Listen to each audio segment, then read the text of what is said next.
The American Special Forces mission to kill al-Qaeda's leader was hailed as a success by Washington, but there's now widespread criticism over why he wasn't taken alive. And as RT's Gayane Chichakayan has been finding out, it's not the first time that US methods in its war on terror have come under scrutiny.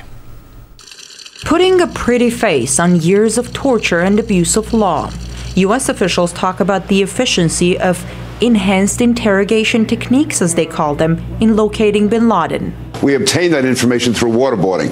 And so for those who say that waterboarding doesn't work, to say that it should be stopped and never used again, we got vital information which directly led us to bin Laden. Are you denying that waterboarding was in part among the tactics used to extract the intelligence that led to this successful mission? No, I think some of the detainees clearly were they used these enhanced interrogation techniques against some of these detainees. No tangible proof has been presented as to how torture helped obtain valuable intelligence on bin Laden. Although a detainee named Khalid Sheikh Mohammed was reported to have provided information on a courier that led to bin Laden's capture, intelligence sources say he repeatedly misled interrogators about the courier's identity and stalled the quest for years. He was waterboarded 183 times. What we're seeing is that waterboarding and enhanced interrogation techniques, just like professional interrogators have been saying for years, always result in either limited information, false information, or no information. The laying of the groundwork, if you will, of these techniques basically, I believe wholeheartedly slowed us down on the road towards Osama bin Laden and numerous other members of al-Qaeda, not just bin Laden. And I'm convinced we would have found him a lot earlier had we not resorted to torture and abuse. Attempts to justify torture seem outrageous to those who have been unjustly subjected to inhumane treatment at U.S. prisons overseas. Murat Kurnaz was captured in Pakistan in 2001. He was working for an NGO that helped the youth there to quit drugs and adopt a healthier lifestyle. He was sent to Guantanamo and tortured for 5 years. They want me to make sign papers where I would agree that I'm a member of Al-Qaeda, and of course I refused to sign it. And that's why I got tortured.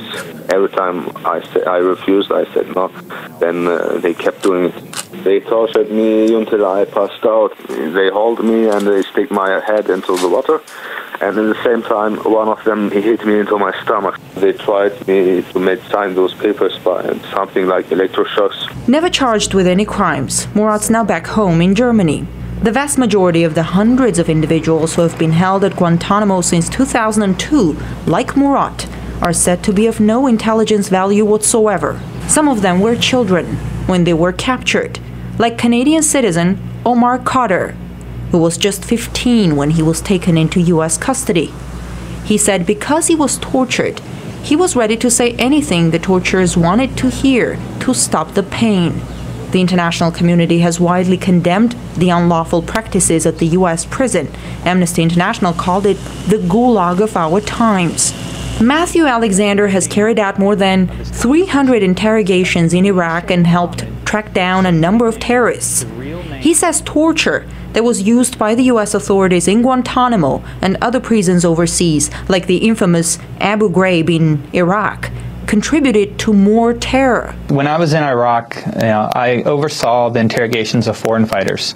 And those foreign fighters, the majority of them said time and time again, the reason they had come to Iraq to fight was because of the torture and abuse of detainees at both Abu Ghraib and Guantanamo Bay.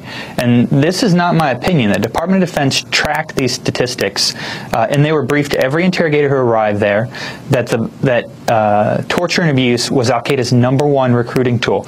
And so this policy of torture and abuse did not make America safer. What it did was it caused the deaths of hundreds or thousands of American soldiers. Recently, in the wake of all the cheering about bin Laden's death, when asked about torture, the CIA director said, "Whether we would have gotten the same information through other approaches, I think is always going to be an open question."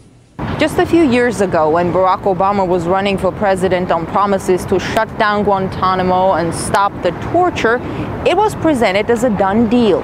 But now with bin Laden's death, it could seem the ends justify the means. The means which, as many experts say, not only have not made Americans safer, but have motivated more terrorists.